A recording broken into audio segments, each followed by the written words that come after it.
네, SK증권의 이재윤 연구위원 전화로 연결합니다. 안녕하십니까? 네, 안녕하세요. 네, 마감 상황 어떻습니까?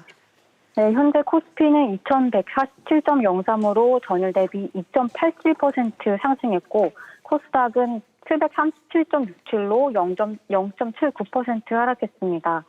오늘 코스피 내에서 투자자별 수급은 현재 시각을 기준으로 외국인이 2천억 원 가량을 매수했고, 기관도 1조 1천억 원 가량을 매수했습니다.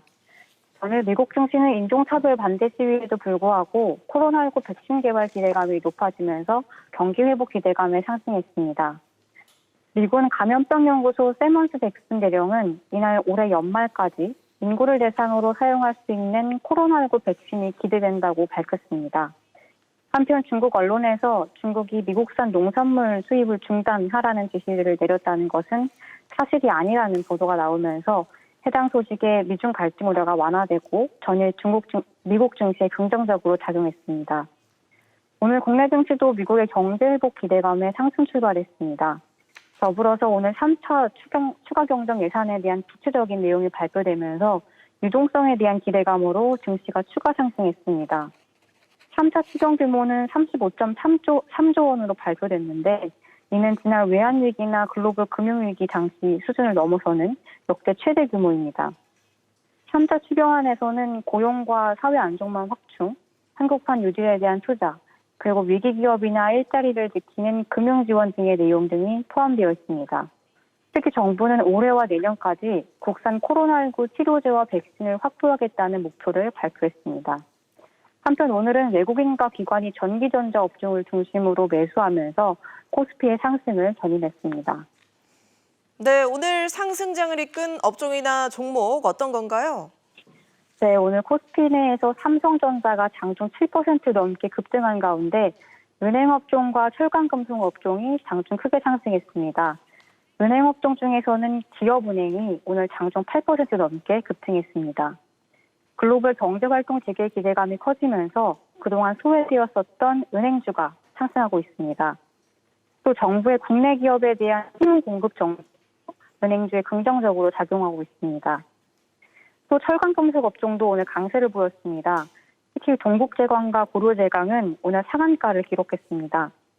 국내 조선 3사가 카타르 부경사인 카타르 페트롤리움으로부터 100척 이상의 스크럽 계약을 체결하면서 철강업계에서 조선 후판 가격의 인상에 대한 기대감이 높아졌기 때문입니다.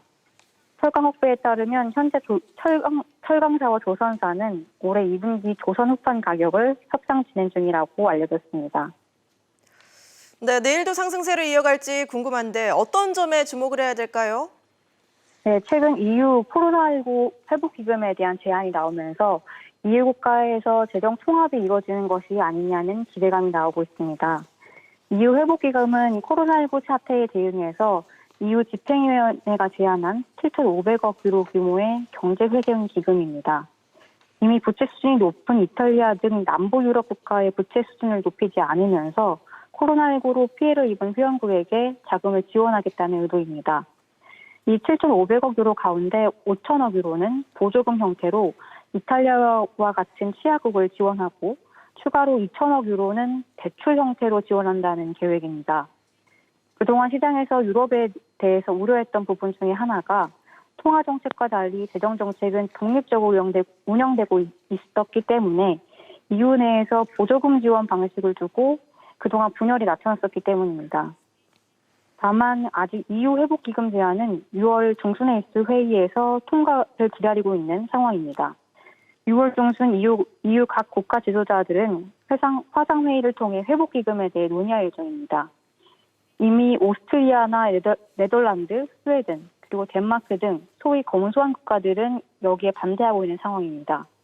하지만 경제 대국이자 그동안 공동보조금 지원에 대해 반대 입장을 표명해 왔었던 독일과 프랑스가 EU 공동부채를 발행할 수 있는 가능성을 열면서 시장에서는 이에 대한 기대감이 높아지고 있습니다. 월스트리트 저널은 만약 이 계획이 시행되면은 EU 27개 회원국들이 국가 재정을 함께 짜는 역사적인 단계가 될 것이라고 평가했습니다. 이런 EU 회복기금에 대한 낙관적인 기대는 최근 유로화가 반등하고 있는 한 요인으로 작용하고 있습니다. SK증권은 ECB에서 시중에 돈을 더 푼다면 유로화 강세가 나타날 것이라고 전망하고 있습니다. 내일은 ECB 통화정책회의가 예정되어 있습니다.